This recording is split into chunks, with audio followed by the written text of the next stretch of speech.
Labas visiems, čia bioharmonizacija, vaizdo įrašų kanalas, holistinio sveikatingumo specialistas Dovydas Lukšas ir šiandien turim svečią Sigitą Labutienę, kuri šiuo metu yra Indijoje ir mums papasakos apie regėjimą ir alternatyvas regėjimo gerinimui, taip pat apie platesnę to prasme. Tai gal galėtumėt prisistatyti, Sigitą, truputį save, kokia jūsų istorija ir kaip užsiemate šią veiklą. Sveiki visi, smagu dalintis. Ačiū, Dovydai, kad pakvietei. Tai mano istorija yra labai paprasta. Aš 13 metų būdama gavau pirmosius savo akinius, kurie buvo minus 0,75 dioptrijų stiprumo ir skirti žiūrėti į lentą. Tuo metu, kai aš mokiausi, dar buvo Tarybų sąjunga, tai buvo seniai labai, ir daug akiniuotų vaikų nebuvo. Tai buvo iš tikrųjų didelė trauma man. Nebuvo tada nei jokių gražių rėmelių ir aš visą laiką domėjausi nuo pat mažens mano šeimoje, ir močiutės, ir seneliai, ir tėvai visą laiką domėjosi natūraliom priemonėm, kaip padėti savo. Ir aš tikrai tikėjau, kad galima kažkaip išgyti, galima, kad regėjimas vėl būtų geras. Ir aš labai tikėjau gydytojų patarimais tuo metu, nes aš ėjau pas gydytojus gydytis, kad jie, ir toks mano lūkestis buvo, kad mano regėjimas vis dėlto sugrįž, tas geras, kuris buvo. Tačiau viskas vyko visiškai priešingai. Aš kas pusę metų eidavau sąžiningai tikrintis pas gydytojus ir kas pusę metų man išrašydavo akinius. Vis stipresnius ir stipresnius, ir kol mano akinių dioptrijos nepasiekė -7, beveik per 5 metus. Tai buvo spartus toksai labai progresas trumparegystės, ar ne, ir aš labai išsiganu, mane tai labai gąsdino, aš labai išgyvenau ir labai kaltinau savo tėvus, kad jie neranda man normalaus gydytojo, kuris galėtų sugrąžinti mano regėjimą. Ir tuo metu, kai man išrašė tos stipriausius sakinius, aš supratau pati kažkaip labai nedrąsiai, man tada buvo 18, kad kažkas čia yra ne taip. Ir aš pati išsiėmiau stikliukus savo stipriuosius iš akinių, nes aš atsekiau tendenciją kas pusę metų vaikščiodama pas gydytojus. Kai aš užsidedu stipresnius akinius, aš su jais matau gerai mėnesį, o po to vėl matau prašiau ir vėl nebematau gerai. Ir man jau nebe lentelę rodydavo tikrinti, man rodydavo iš kelių metrų ten pirštus, kiek aš pirštų matau. Jau man ten raidų niekas neberodydavo. Ar ne? Tai aš tiesiog atsekiau tą tendenciją, sąžiningai lankydamasi pas gydytojus geriausius Lietuvoje skyrių vedėjus klinikų. Ar ne? Tai kai aš jau išsiėmiau tuos stikliukus ir įsidėjau senus, aš jau supratau, kad daugiau gydytojai nebebus autoritetai šitoj srity man. Ir aš pradėjau pati po truputį domėtis, kas ir kaip. Tai užtruko labai daug, labai ilgai, bet aš daugiau tokių stiprių akinių nenešiojau. Tai čia taip sakant trumpai, tas mane atvedė į regėjimo gerinimą. O tas pirmas toks impulsas, kad aš supratau, kad kažkas čia ne taip. Man nieks negali atsakyti normaliai mano klausimus. Kodėl man taip vyksta? Kodėl kitiem taip nevyksta? Kada sustos blogėti? Ką daryti, kad neblogėtų? Niekas normalių atsakymų nepateikė. Vėliau aš, aišku, juos radau. Ir todėl dabar aš dalinuosi. Geras, nes aš tik noriu pasakyti, mano kelionė su sveikata labai panaši, 15 metų irgi pradėjau, nes dėl sveikatos problemų nes atsakymų irgi jokių negavau, tik diagnozės ir vaistus nuo simptomų slopinimo, tai žodžiu, ir tada išlieka tas sprendimas, ar prisijėmė atsakomybę pats kažką padaryti, tai jūs ir šito keliu ir ėjot, kad pradėjot ieškoti atsakymų pati. Tai nuostabu. Ir dabar norėjau paklausti, tai koks yra tas dabartinis supratimas, jeigu taip iš fizinės pusės žiūrėti, dėl ko apskritai atsiranda sutrikimai akių? Žinai, aš kuo toliau, tuo labiau suprantu, kad žmonės, kaip įprasti mokslininkai, tyrinėja radio grotuvą, per kurį žmonės kalba, girdisi garsas. Tai jie maždaug atsukinėja radio grotuvą ir ieško, vat, kas tenai kalba, kur ten kažkas vyksta. Ir panašu, kad mes apskritai nesuvokiam, kas yra kūnas. Ir galvojam, kad čia kažką pataisysim, išpjausim, prisiūsim, uždėsim, ir viskas bus gerai. Taip, kai kuriais atvejais iš tikrųjų taip ir yra, bet tikrai ne visais. Ir sakyčiau, gal net labai retais atvejais taip ir yra. Tam reikalinga medicininė pagalba. Ar ne? Tai dabar kodėl regėjimas sutrinka? Jeigu pakeliautumėt, aš daug keliauju. Ir jeigu pakeliautumėt plačiau, nes vakarietiškas pasaulio gyvenimo būdas užima labai nedidelę pasaulio dalį. Visoje žemėje vakarietiškas gyvenimo būdas sudaro tokia nedidelė, nes vien Indijoje, kur aš dabar esu, čia yra virš milijardo žmonių, ar ne? Tai jau daugiau negu ten Europoje ir dar kažkur ten paėmus. Tai čia žmonės akinių taip nenešioja. Jeigu pavažiuotume dar kur nors giliau į džiunglės, ten visi mato nuostabiai puikiai. Tai yra vakarietiško gyvenimo būdo pasekmė. Tų normų ir nuostatų, kurių mes laikomės ir kurios mums žada sėkmę ir laimę, neva, kurių mes vaikomės ir negalim paleisti, esam nepaprastai prisirišę, tai yra pasekmė viso šito gyvenimo būdo, kuris sukelia didžiulę įtampą. Ir tai yra kaina, kurią mes mokame. Kitose šalyse taip nėra. Aš čia kokioje pietų Indijoje, tai man reikia pasistengti surasti žmogų su akiniais. Kai tuo tarpu Londono metro, aš žiūriu, 3 iš 4 yra su akiniais, o dar kažkas tai ir lęšius nešioja. Taip kad Beitsas irgi, Beitsas tai amerikiečių oftalmologas, ar ne, kuris jau gyveno praeitam tūkstantmetyje. Jisai taip pat tyrinėjo eskimus, taip pat tyrinėjo, tuo metu, kai jisai gyveno, jis mirė 1931 metais, tuomet Amerikoje jau buvo 40% žmonių turinčių regėjimo sutrikimų. Ir jisai savo tyrimų metu jisai buvo nuvykęs pas eskimus, kur rado nedidelę dalį trumparegystės, tai yra 2% visos tos populiacijos, ką jisai ten tyrė, vyresnio amžiaus žmonių tarpe. Nedidelė trumparegystė vyresnio amžiaus žmonių tarpe 2%. Visi kiti mato puikiai. Tai yra kaina už neva civilizuotą, modernų, technologijom praturtintą gyvenimą. Čia kaip ten sako, duok biškį savo laisvės, mes tau duosim komforto. Ir žinai, aš dar labai noriu pasakyti apie tai, kad kai žmonės gyvena tam komforte ir jiems atrodo, kad sistema visą laiką ir pasirūpins, kad jie komfortiškai gyventų, dėl to jie ir dirba sistemai, labai stengiasi, bet mes nustojom jausti savo kūną ir savo ryšį su gamta, apskritai ryšį su kūnu.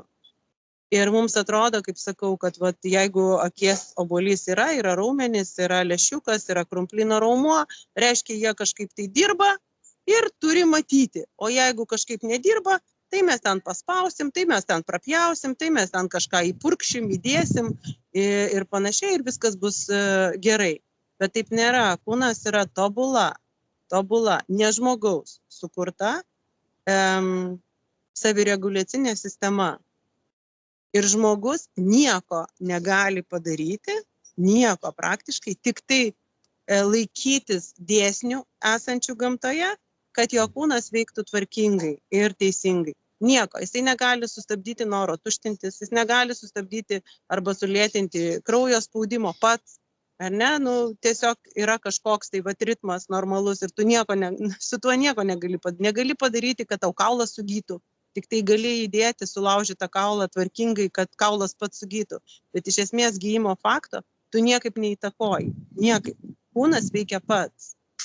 Ir tą yra labai labai svarbu suprasti. Reikia sudaryti tinkamas sąlygas kūnui veikti.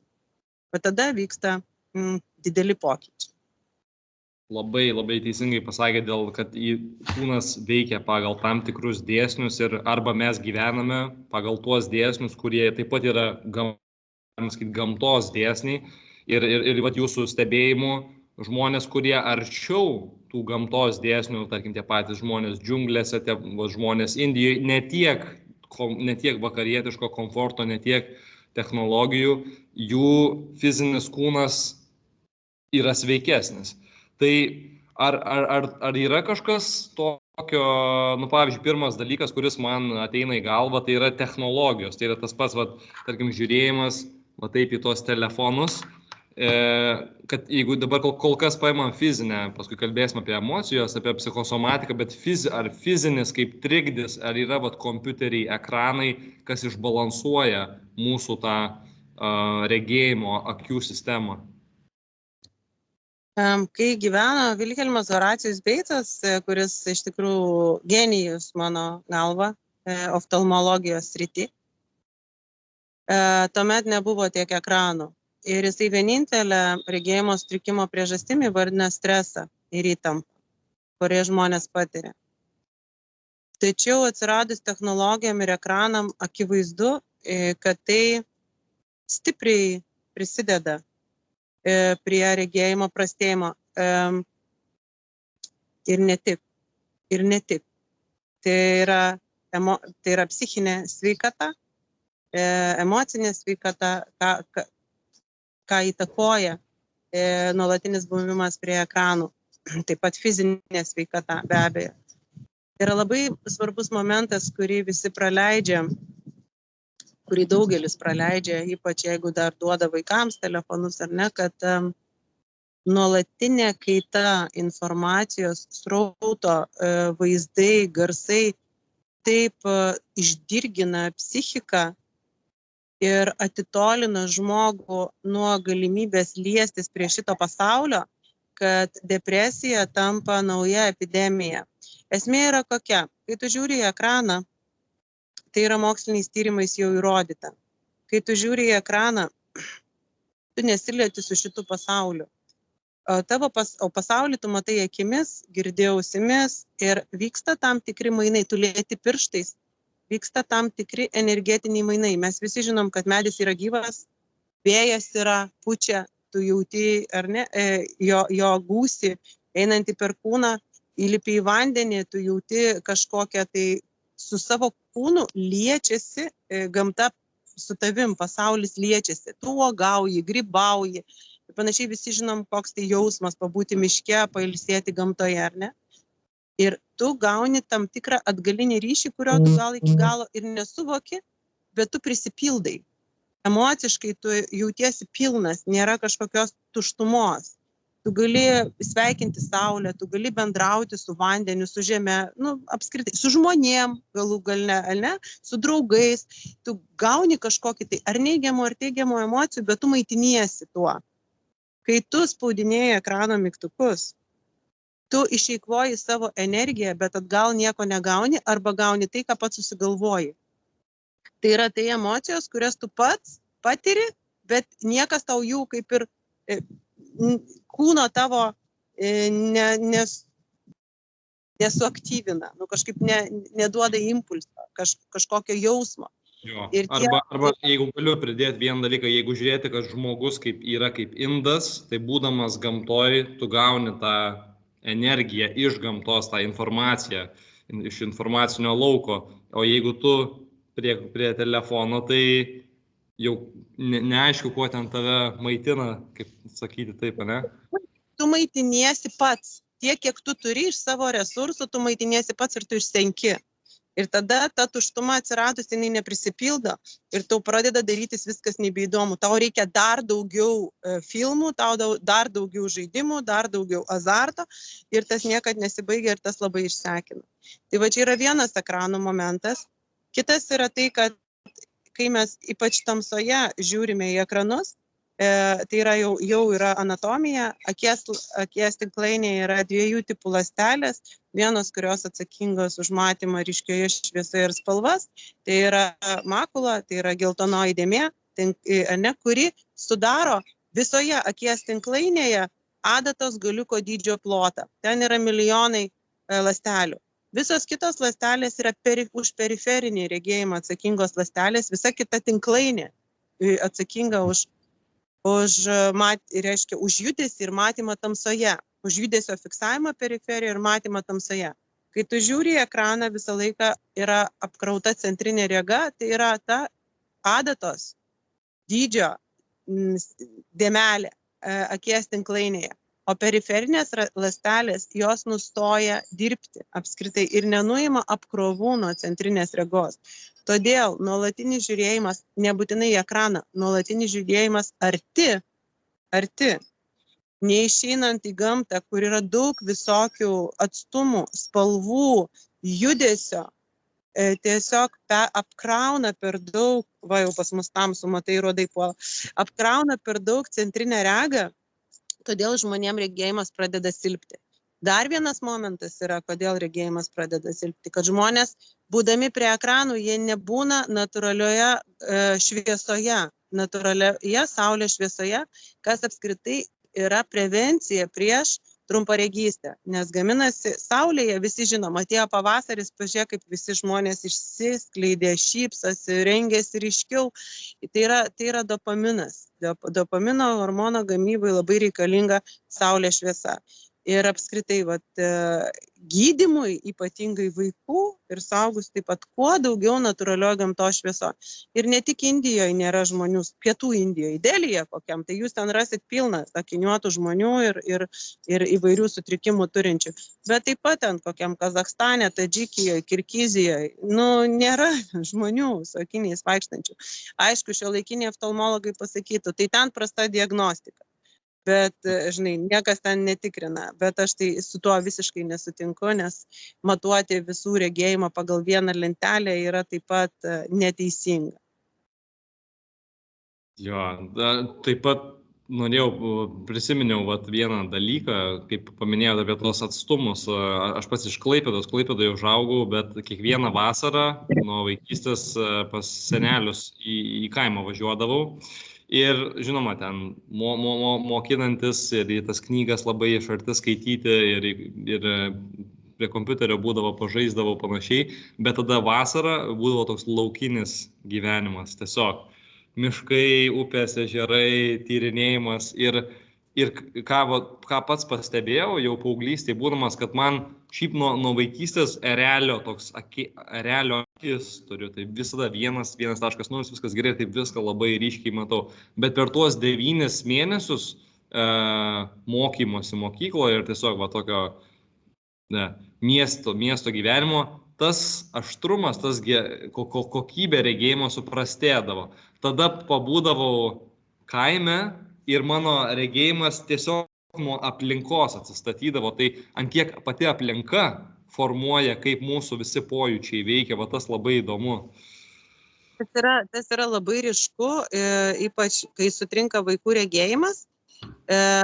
Jeigu tik taip vasarą normaliai vaikas pailsi, yra poilsis. Ką jūs pailsi, atsitraukia nuo tų varginančių ir beprasmiškų labai daugeliu atveju pamokų,